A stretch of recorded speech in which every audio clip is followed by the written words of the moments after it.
Good evening, everyone. Thank you for joining us this evening for the second in our series of policy talks with the Oklahoma Policy Institute and Together Oklahoma. My name is Anawake Rose, and I have the pleasure of serving as the Executive Director of the Oklahoma Policy Institute. Last month, OK Policy announced our 2021 legislative priorities, focusing on policy initiatives to help Oklahomans live healthier, create thriving families, and develop safe communities. We have identified these policy priorities as the key places in which elected officials and policymakers can apply resources to help create a more equitable environment for all Oklahomans. However, moving these from just priorities to actual change takes you, advocates, informed citizens, working on issues and holding our elected officials accountable. That's why I'm so excited about our policy talks. These sessions provide us the opportunity to bring our issue experts directly to you to answer questions you may have on how policies are being developed, how legislation that's being introduced will directly impact you, and what you need to know to make your voice and opinion heard. Tonight, we'll be learning about our safe community policy priority that addresses the root causes of crime through supporting evidence-based justice reform measures. Leading us in that discussion will be Damian Shade, our criminal justice policy analyst, and Nicole Poindexter, our outreach and legislative liaison. Thank you all for joining us tonight. Before we begin, Kyle Lawson, our senior organizer with Together Oklahoma, will be walking you through the logistics of the event and telling you a little bit about our Together Oklahoma team. Kyle?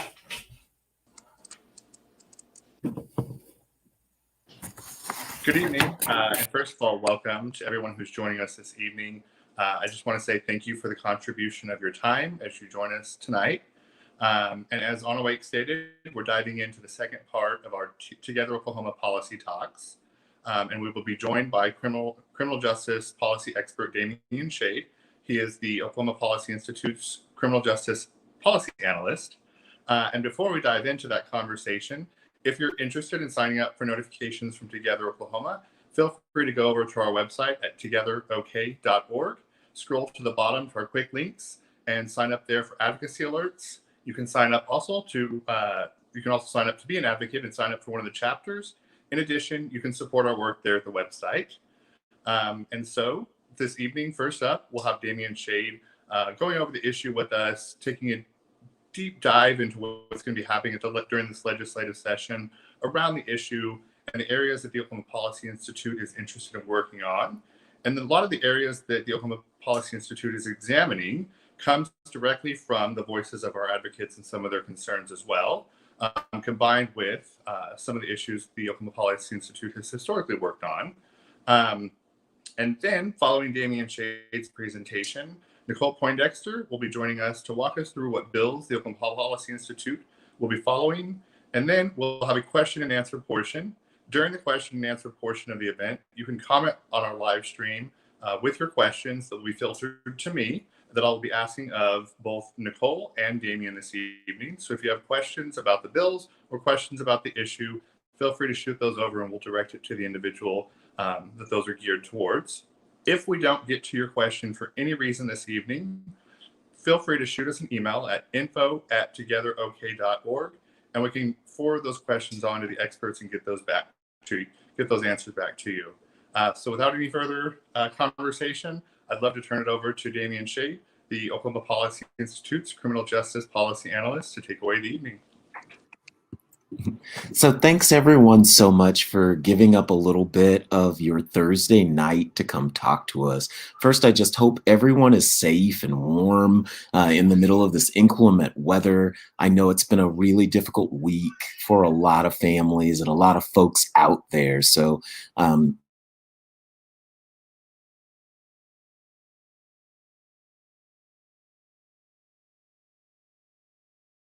reform. We're going to start and just get right into it, into the presentation and talk about our Safe Communities legislative agenda. The idea this year that we sort of came together and coalesced around is, what are those strategies that are most connected, and what are those legislative policies that are most connected with keeping communities safe, that coalesce with the agenda that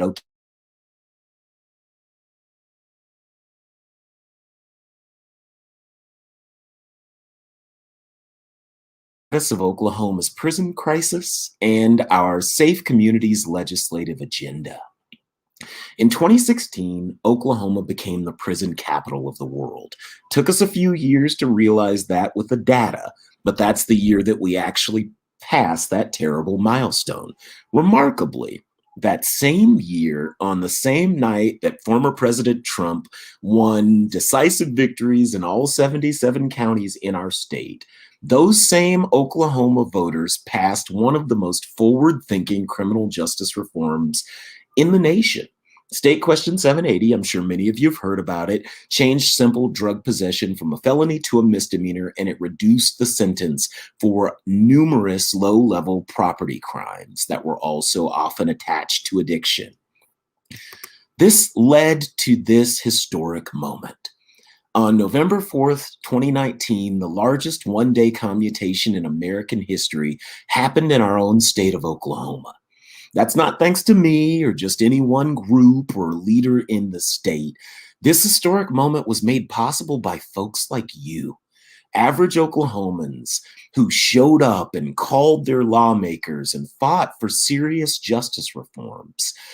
It was your advocacy, and I believe it's always your advocacy, that makes any of the policies that we're pursuing matter. 462 people walked out from Oklahoma prisons that day, and more than 500 people's sentences were commuted. And we have seen massive positive changes in our correction system since this positive good happened. I also want to point out that when the COVID-19 pandemic started, one of the biggest things that we tried to pivot to as an organization working in this space was ways to protect the incarcerated. I'm really proud of the advocacy work that Together Oklahoma and lots of organizations that are connected with us did in this space, ensuring that the incarcerated were protected, ensuring that the incarcerated had masks and soap while they were in prison, that there was a data system, that there was access to testing. And we were involved in the process of speeding up commutations dramatically over the past year, where now the governor's backlog was 6 months in nature, but your advocacy and the advocacy of these diverse coalitions has taken that number to 1 month. And so hundreds and actually thousands over the course of the past 2 years of people have gotten out of prison more quickly than they would have otherwise, directly because of the bipartisan coalition that you make possible. I think it's really important to show, before we move forward and talk about some of the heavy things that we're struggling and we're fighting for right now, I think it's really important for all of you to know how valuable you are, that your phone calls matter, that your emails matter, that your responses to these issues are the lifeblood of everything that we're able to do. So the current picture in Oklahoma is pretty complex. We've seen a 23% reduction in the state's prison population since its heights in 2016. We are now third in per capita incarceration. But as you can see with looking at the other two states, we are fairly close to a statistical dead heat with the other top states. So third in incarceration is definitely not a top 10 list that I would like to be on. And hopefully it's not a top 10 list that any of our policymakers or stakeholders in our community will accept. It's important to talk about the criminal picture, the picture of actual crime that's happened in the last decade during these criminal justice reforms and these reductions to incarceration. as you can see, there's been a 2.5% reduction in violent crime from 2010 to 2018. There's been a nearly a 16% reduction in nonviolent crime during that same time span, and we have decreased arrests by more than a third on an annual basis during that same time period. You've seen felony filings decrease, misdemeanor filings decrease, our incarceration rate decrease.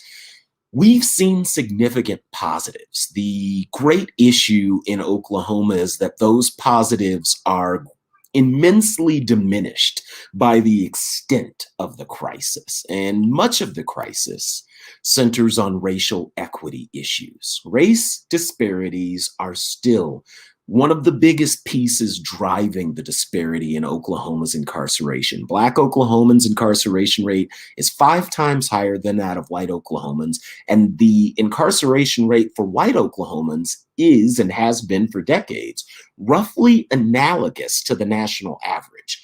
So it's actually impossible to look at Oklahoma's incarceral system without looking at race equity and the issues related with them, and how people who look like me, adult Black men, 1 in 20 of us in the state of Oklahoma, are incarcerated. An incarceration rate that's 5 times higher, like I said, than that of white Oklahomans. Amongst women, these disparities manifest themselves perniciously amongst American Indians, with an incarceration rate that's more than 3 times higher than that of white members of Oklahoma and of our population, and that we are seeing some of those same disparities exist amongst Black women. We also see that for people of Hispanic or Latinx descent, generally there's more than a 2 times increase in their incarceration rate over that of white Oklahomans. So the piece of this and sort of the mechanism and thing that, if you've been following Oklahoma policy's work for the last several years, that you've seen the most is our work on criminal court fines and fees. We've seen that is a mechanism that is driving people of color into contact with law enforcement. That contact for law enforcement tends to increase the likelihood of arrest. It tends to increase the likelihood of incarceration. And that incarceration is, to use a technical term, sticky. It is pernicious in that once you are in the incarceral system, it is very difficult to get out. As you can see in this map, this is a map of my hometown of Tulsa, Oklahoma, where we can see that those areas, if you know Tulsa, those areas to the north with the highest concentration of Black citizens are the places with the highest per capita court debt, nearly $590 owed per adult in that zip code that's just north of what was known as Black Wall Street, or the neighborhood known as Greenwood in North Tulsa, the site of the largest act of racial violence in American history almost 100 years ago. This year, at this point, this place, we see more court debt, we see more fines and fees, we see a higher concentration of failure to pay warrants. That is, warrants for your arrest. If you owe money to the court, you owe fines and fees to the court. We see a higher concentration of those warrants in these communities than white or affluent communities across the state. In fact, I have seen no better statistical proxy on a map for high density communities of color in Oklahoma than court debt. You can track it across the state. You can see this in Oklahoma County, in many rural counties. You can see this in areas that are close to tribal lands, where higher concentrations of indigenous people and American Indians live.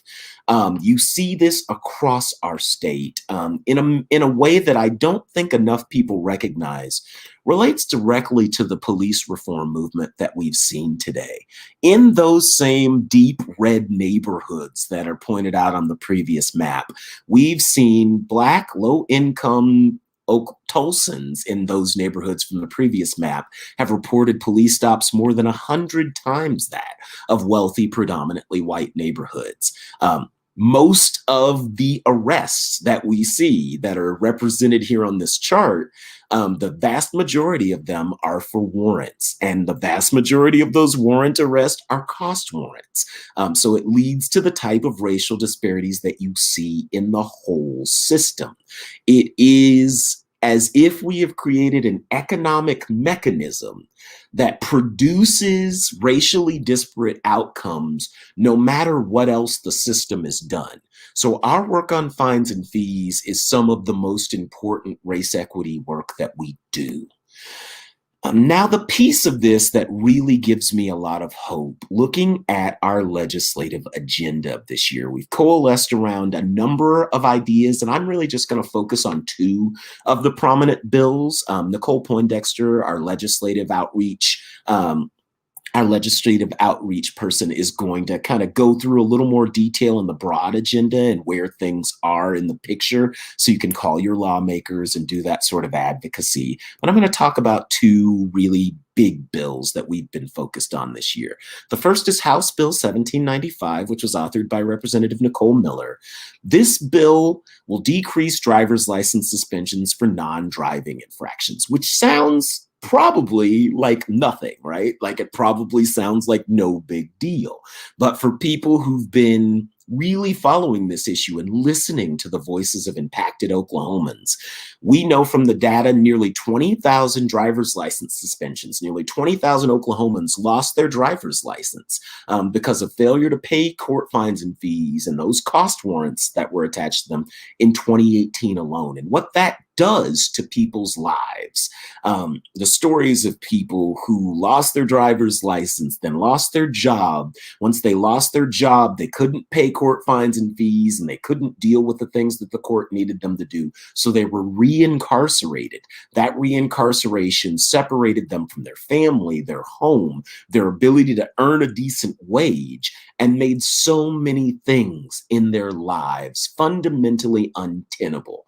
For those of you who have lived in Oklahoma all your lives, I imagine you can understand when thinking about the infrastructure that we have, the lack of access to public transportation, especially in rural Oklahoma, where not having a driver's license can be tantamount to destroying a person's ability to live, to just meet the core needs and basic needs of dropping their kids off to school, keeping their job, and doing the things that they need to do to survive. So we have been involved in pushing this policy and shaping it, where we have dramatically increased access to provisional licenses for people who've lost them for numerous things.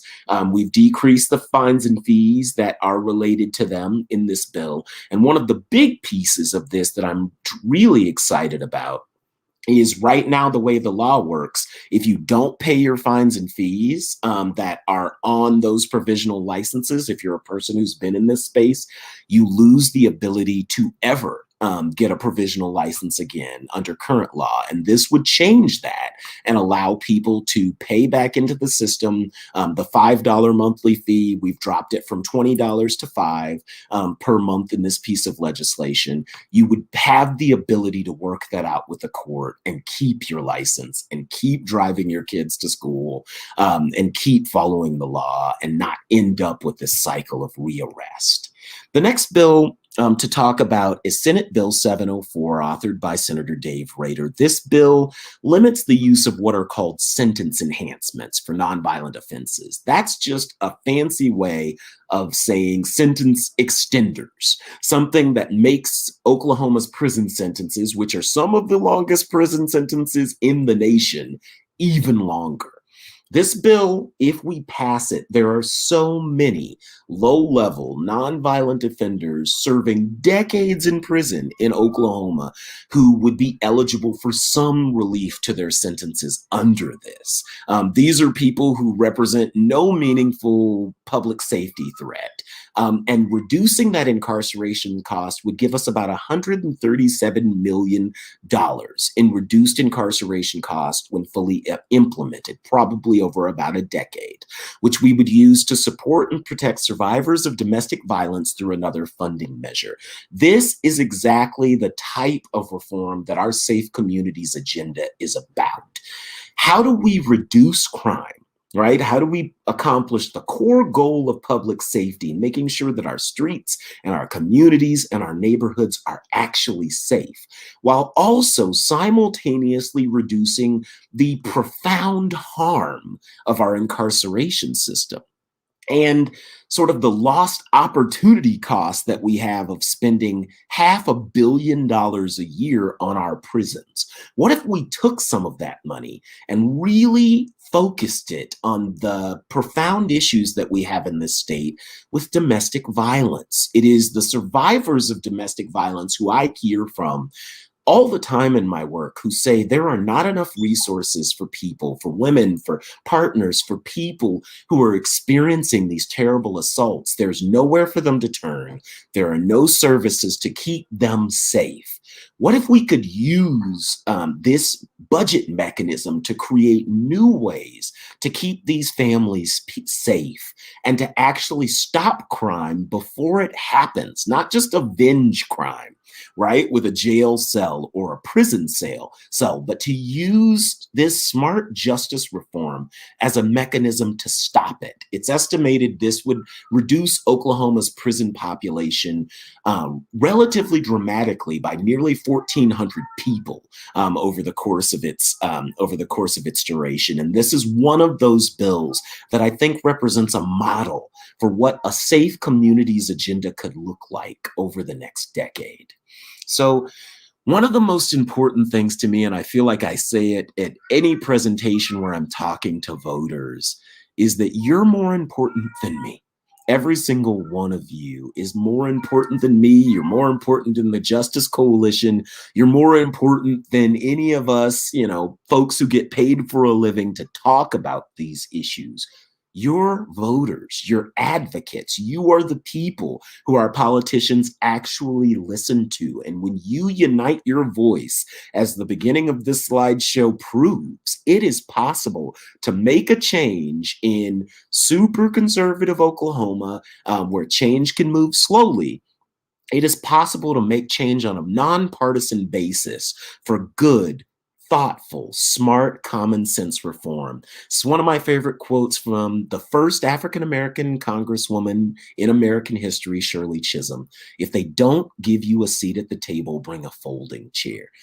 Every advocate who is listening to my voice right now has so much more power than you recognize. You are powerful, and there's so much that you can do that you may not even understand. I hear from legislators constantly, if 5 people call my office about an issue, it makes a difference to me. Every single one of you has 5 friends that I'm sure you could contact, 5 family members that you could contact and persuade them. Find out who your lawmakers are. Give them a call. Tell them that you care about these issues and that you are interested in pursuing smart criminal justice reform in Oklahoma. At the end of the slideshow, I have a number of resources. If you are not connected to OK Policy and our weekly newsletter and daily newsletter, please sign up for In the Know. Get connected and plugged in on these issues and multiple issues in the state of Oklahoma. We can teach you about the state legislative session and the weird sort of arcane rules that are made up in it, when the important deadlines are, and all of those pieces. Please, I will make sure that this sheet is shared out to everyone after this goes on. Please utilize these resources. We want to be a resource for all of you. To be able to keep you informed and point you to those policy solutions that could best improve our state. We have so much work to do, and this is a difficult, and it can be a heart-rending and difficult thing to talk about all the time. But the thing that gives me so much hope is knowing that there are folks who have been fighting for this their whole lives in Oklahoma, and they didn't see progress for decades. And just in the last 5 years, because more Oklahomans have awakened to the necessity to do something about this issue, we've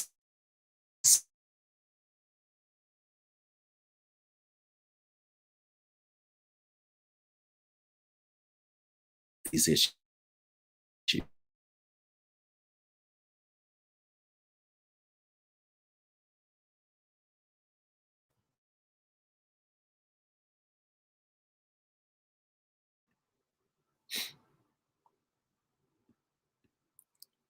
I think now we'll pass on to a presentation from Nicole Poindexter. Thank you all for listening. Thank you, Damien. And again, we apologize for any connection issues we have. Much like all of you, we are going through quite the storm. So thank you for your patience and your understanding as we navigate this. So what I'm going to talk about is our Safe Community Priority Bills. So as Damien started explaining to you, House Bill 1795 from Representative Nicole Miller, this is going to decrease driver's license suspensions for non-driving infractions and increase access to provisional driver's licenses. Damien already really explained this one, so I'm not going to go over it in too much more detail, but if you have any questions, please reach out. So this bill is co-authored by Senator Kim David, also Representatives John Talley, Eric Roberts, and Daniel Pay. The bill has passed the House Public Safety Committee, but is not yet on the House floor agenda. And as Damien suggested, this is an area where you can make a real difference by reaching out to your representatives and your senators. We may be able to get this bill heard on the floor and affect real change in the state of Oklahoma and help about 20,000 people a year, which is amazing, be able to keep their driver's license and be able to keep their jobs, pick up their children, and do the things that they need to do. Again, that's House Bill 1795 by Representative Nicole Miller.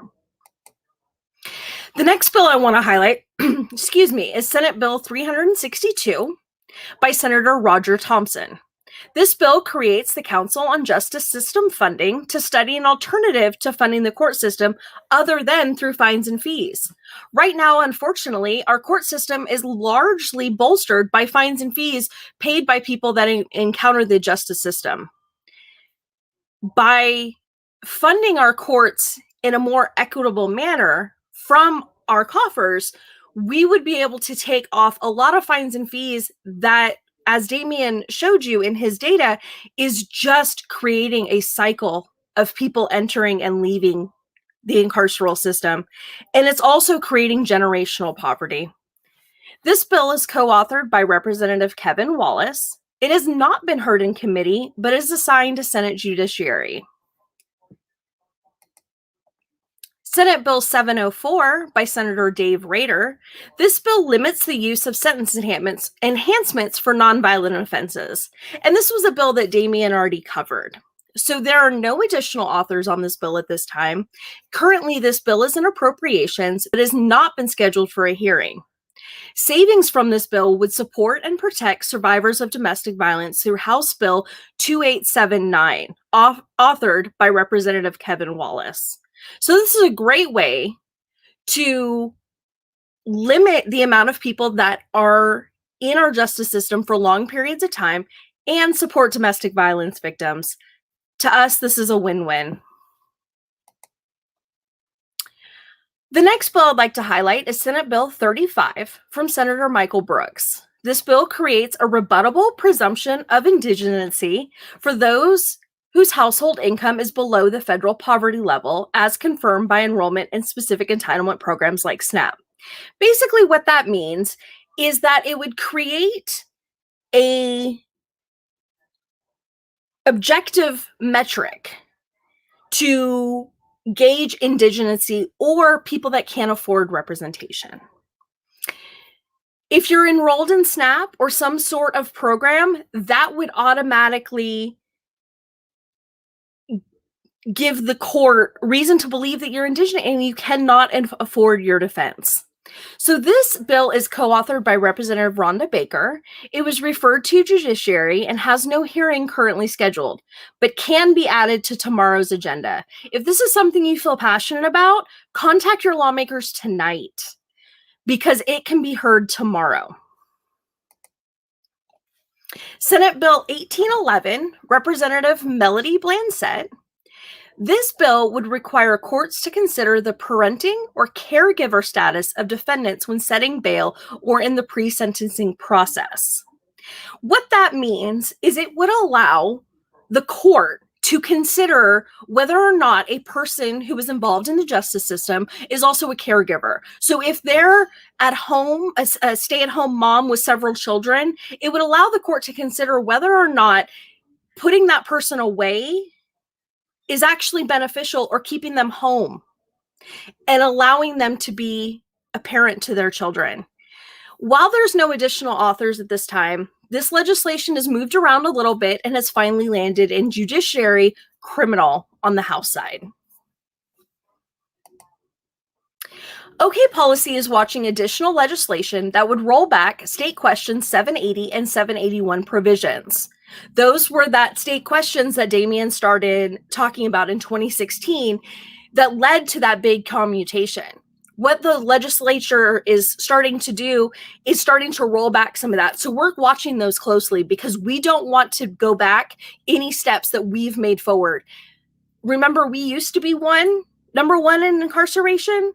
We're now number 3. And we want to continue that trend going instead of locking up more people that we're just mad at and not scared of. Another bill that we're watching is a harm reduction bill. And also any additional amendments that might further increase our already bloated incarcerated population. So we're watching all bills that might lead to an increase in prison population that doesn't make sense.